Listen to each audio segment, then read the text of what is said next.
Mais uma vez aqui, depois de um tempinho afastado, porque uma gripe conseguiu me pegar nesses últimos dias, mas a gente vai começar então a leitura da obra A Divisão da Cristandade, do Christopher Dawson. Peraí, mas como assim?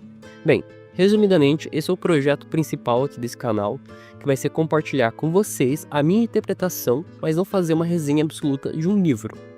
A gente vai lendo junto e compartilhando as nossas impressões, através dos comentários principalmente. E, nesse sentido, a gente vai inaugurar esse projeto como obra indicada por um colega da graduação. Quer dizer, no caso eu sou da graduação, né? Ele tá fazendo mestrado, mas que falou muito sobre o Dawson. Eu já tinha postado um vídeo comentando a introdução desse livro, que o link também vai estar aqui na descrição, e que serviu também como um tapa-buraco enquanto eu não conseguia gravar, mas que pode ajudar bastante a entender a linha de pensamento do Dawson. Então eu recomendo fortemente que vejam esse vídeo também. Mas, afinal, quem é o Christopher Dawson? O Christopher Dawson ele foi um dos grandes historiadores culturais do século XX, embora hoje não seja tão falado quanto ele merece. Ele dedicou a vida inteira a entender como as civilizações se formam, se transformam e entram em crise, sempre conectando religião, cultura e história de um jeito muito próprio. O Dawson ele não escrevia apenas o que aconteceu, ele tentava mostrar por que as sociedades pensam e agem como pensam e agem, e como suas ideias, mitos e crenças também moldam o curso da história. O Dawson ele era galês, formado em Oxford, e foi um profundo conhecedor da história medieval e da tradição cristã, principalmente, especialmente sobre o que chamava de unidade ocidental cristã. E essa obra que a gente vai ler é a segunda parte de um projeto maior dele. A primeira se chama A Formação da Cristandade Ocidental, mas que, infelizmente, eu só consegui comprar a segunda parte, então é por ela que a gente vai começar. Junto da divisão da cristandade, eu também vou estar lendo Um Mundo de Ponta Cabeça, que em breve vai criar vídeo aqui no canal. Esse é escrito pelo meu GOAT pessoal, o charado Dawson, o inglês Christopher Hill. E, de certa forma, os dois podem acabar dialogando, porque o Hill analisa a Revolução Inglesa pela perspectiva popular e especialmente por seitas cristãs da Inglaterra.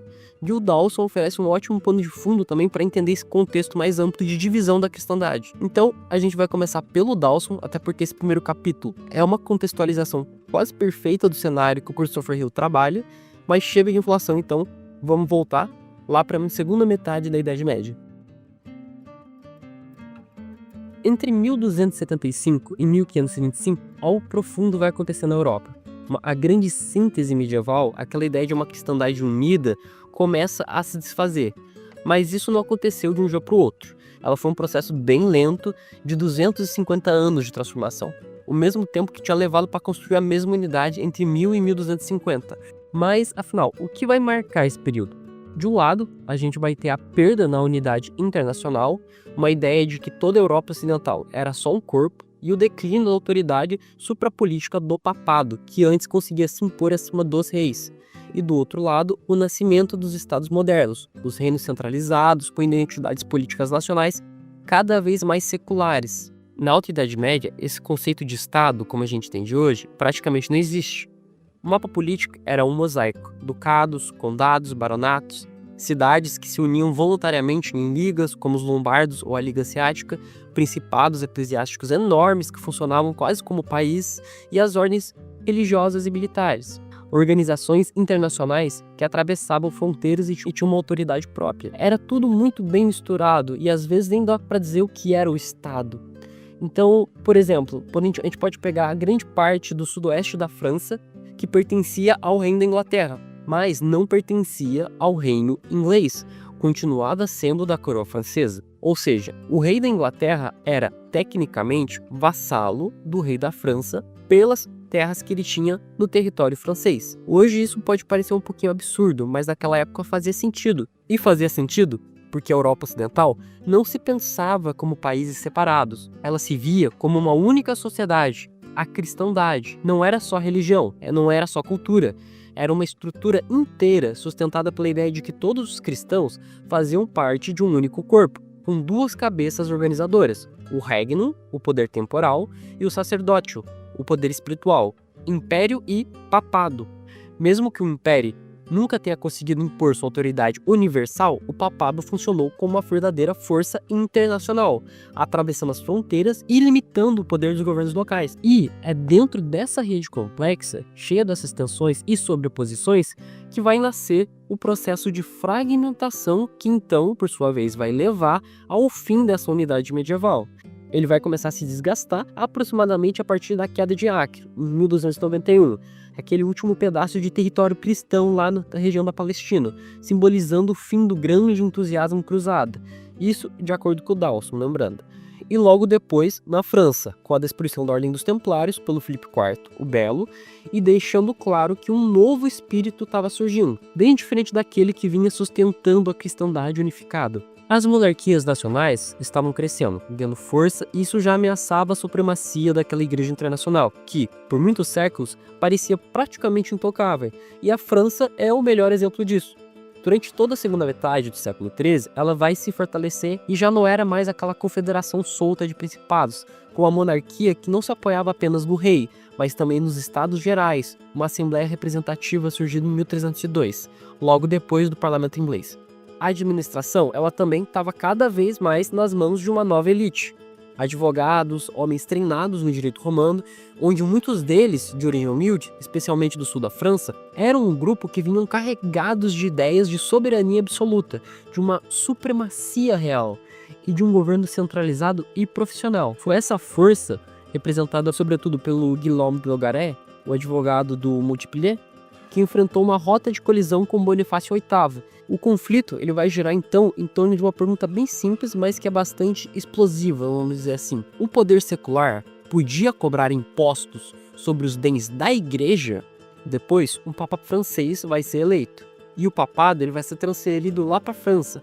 Isso parece até uma vitória da monarquia francesa, mas, curiosamente, a posição internacional do papado ela não vai desmoronar na hora, até se fortalece, especialmente na capacidade de cobrar impostos e controlar benefícios eclesiásticos. O que vai se deteriorar é o prestígio moral.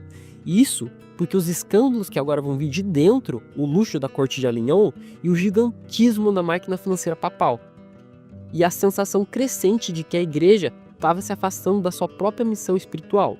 É nesse cenário que começa a surgir um movimento reformador que vai buscar no poder secular, ou seja, nos reis, uma possível solução. A ideia era bem simples, na verdade. Libertar a igreja do peso da riqueza material para que ela pudesse voltar a se dedicar plenamente ao espiritual. Mas aqui a gente vai ter um paradoxo. Os problemas do século XIV eram, em parte, fruto dos sucessos da igreja.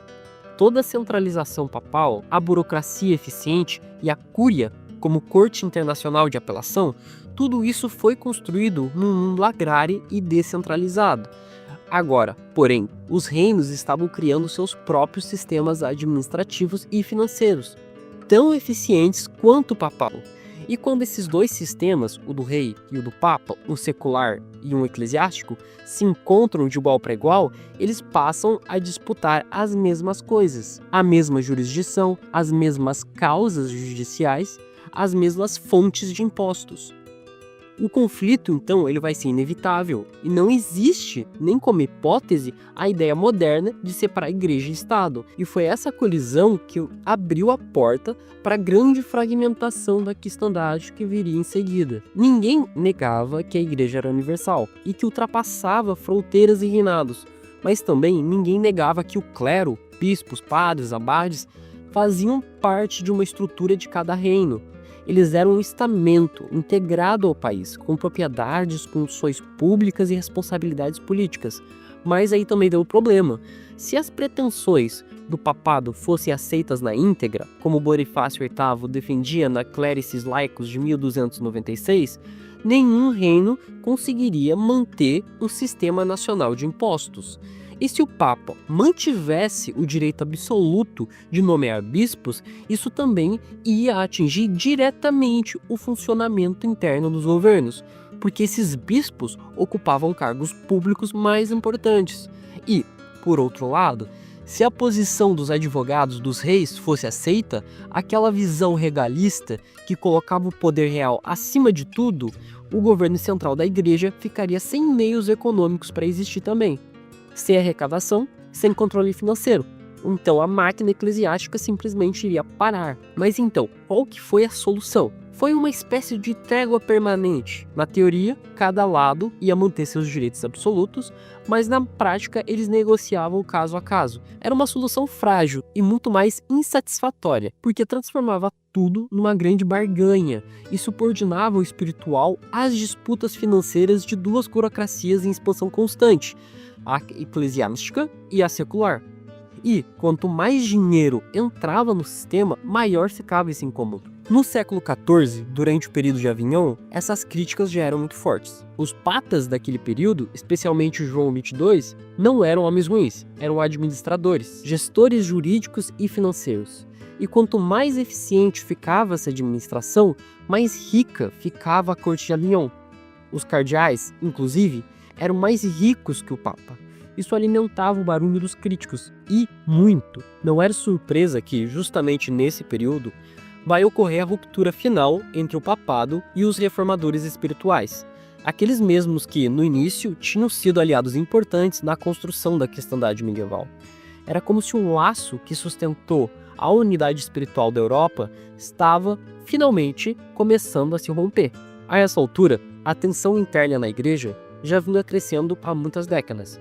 A ala esquerda dos franciscanos, os chamados espirituais, estava em conflito desde o final do século XIII e em 1328 a crise vai explodir de uma vez. O superior da ordem, Michel de Cesena, com o apoio do grande filósofo William de Ockham, desafia diretamente o Papa João XXII, e eles apelam à própria corte de Avignon, pedindo que a questão seja julgada pela Igreja Universal, reunida num concílio geral. Isso não era um gesto pequeno.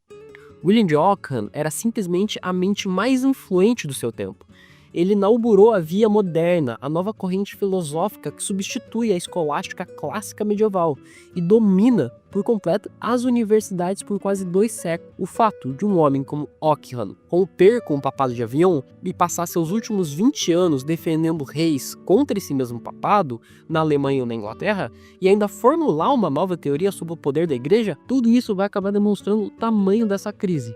Para Ockham, influenciado também pelas ideias do Marcílio de Pádua, a autoridade final não estava no Papa, estava na igreja inteira, no conjunto dos fiéis. E aí a gente tem um ponto-chave.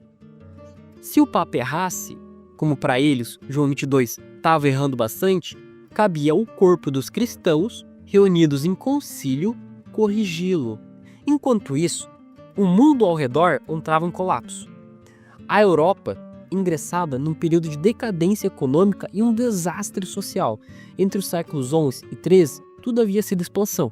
População crescente, novas terras abertas ao cultivo, comércio e ascensão, vilas surgindo em áreas antes vazias, mas, a partir de meados do século XIV, o declínio ele se torna brutal. A peste negra varre o continente entre 1347 e 1350 e mata 1/3 da população, em apenas 3 anos.